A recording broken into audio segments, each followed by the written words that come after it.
Hello there once again, ladies and gentlemen of YouTube. My name is Marcus Jones and welcome back to Crash Bandicoot, the Sane Trilogy, Crash Bandicoot 1. And here we are, going to take on the next level, Up the Creek. And Up the Creek is the second of the two river levels in the game. Same principle as last time.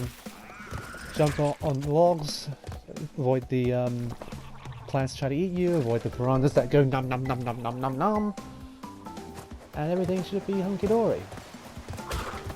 Now I want to say, first of all, thanks for the support on the first three parts that I've done so far on this game. It really means a lot because the first three parts were actually done all together in one sitting, so seeing the few people that liked and commented, it really means a lot that you guys are enjoying the series so far. It really does mean a lot because it's pretty much keeping me motivated to keep going, to try and keep making this Let's Play and trying to entertain you guys. So all I hope is that you guys keep on watching and I can still, you know, deliver on the goods.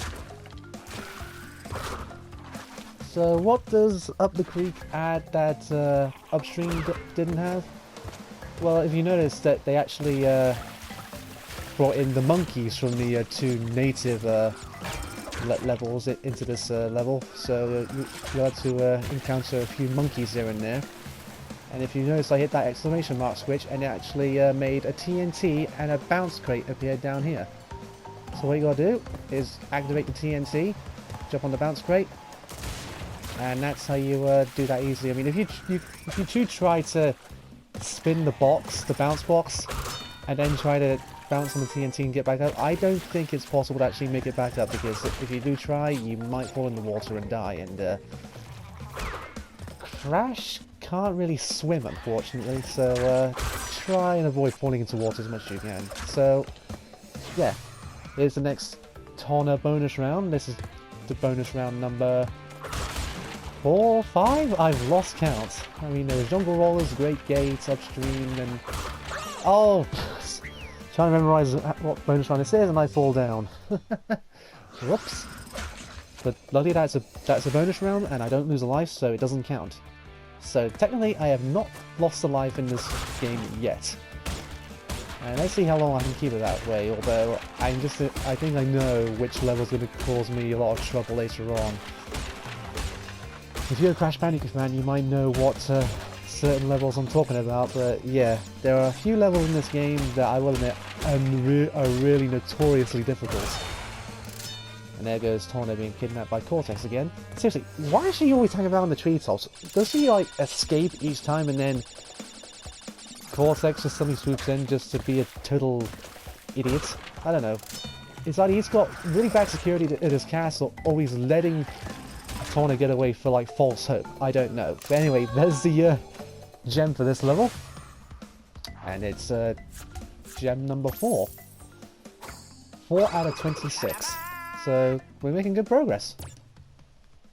Also, don't worry, I will be replaying the levels that I couldn't get the gem again when I do have the requirements to actually get all the boxes. So we will be revisiting all the levels when I do have to meet certain stipulations. But anyway, this is the second boss of the game, Ripper Roo. Fun fact, my sister hates this guy. Wanna know why? Because of that face and of his laughter. So, sis, if you're watching, I apologise I had to put you through this again, but all you gotta do really is hit the big TNTs at the right moment, and so that Ripper Roo gets caught in the explosion like this. And his jumping pattern changes each time he gets hit, so he's jumping in different places now, and he gets hit. And I'm beating it too quickly, but his jumping pattern changes again, and that's it. He's done. Bye-bye, Ripper Roo. See you next game. If I ever do Crash Bandicoot 2. I might. Still thinking about it.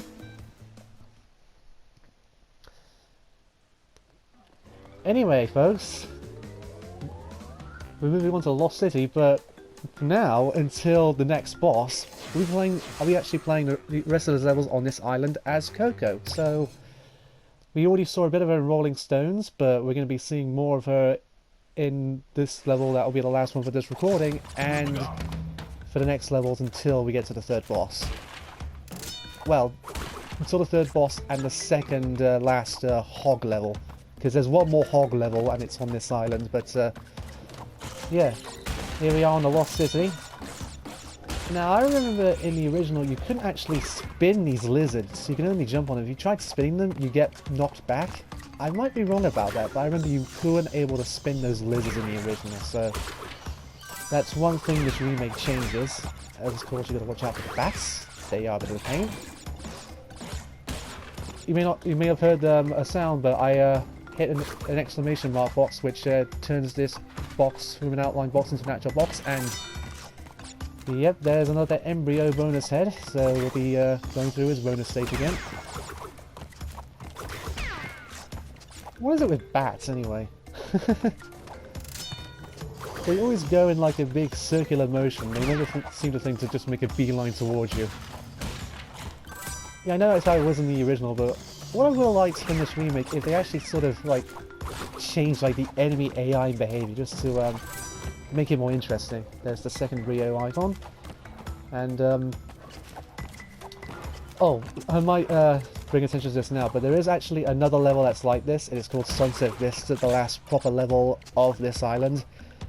And considering how long that level is, like, I actually made a recording about a year ago of me playing that level, and I clocked in that level about 7 minutes and 15 seconds, so considering I try to make each recording at least 9 minutes, so I'm actually able to actually not spend a lot of time trying to upload the videos to YouTube, because I don't have the best internet connection. And I discovered that when I was trying to upload a YouTube video yesterday, I was actually slowing the internet down, and my mother was trying to, you know, use the internet, and I was slowing it down to a crawl when I was trying to upload a video yesterday. So I'm trying to make these parts at least 9 minutes. If I go any higher than that, then I don't know if I'll be able to upload, because I tried uploading a pinball video once and it was like 15 minutes long, and for some reason, since I'm using like the PS4 share feature, I think it might have been the memory stick I used, because I don't know why the video just wouldn't play. So if I think I try to keep the videos below 10 minutes, I think I might be able to upload them. So with Sunset Vista, that being a 7 minute and 15 second long level from what when I recorded it a year ago, ouch, that might be its own, that level might be its own video entirely because of how long it might be. I don't know, I might be able to squeeze in another level if I'm able to, but there's a high chance Sunset Vista might only be the only level in that one particular video, but we'll get to that when we get to that.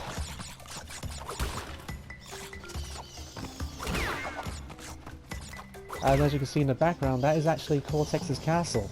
And that's where Crash escaped from at the beginning of the game, if you remember. And it's amazing how Vicarious actually remade like all the assets and the backgrounds and stuff. I mean, it's really awesome what they did.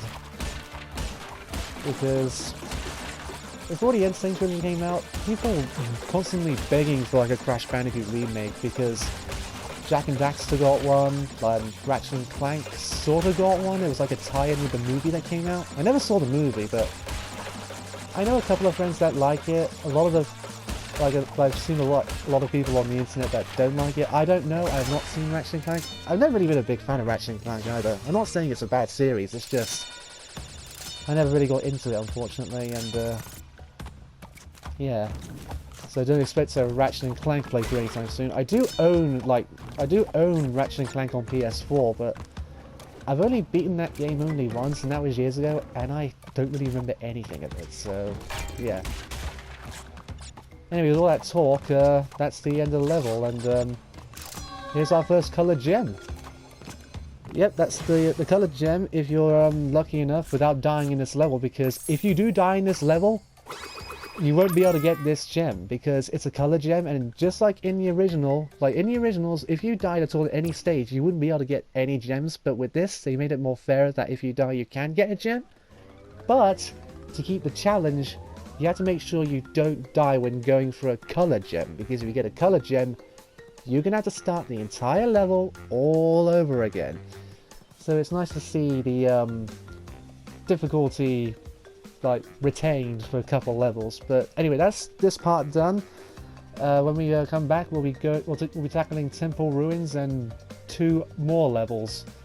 So hope you guys look forward to that.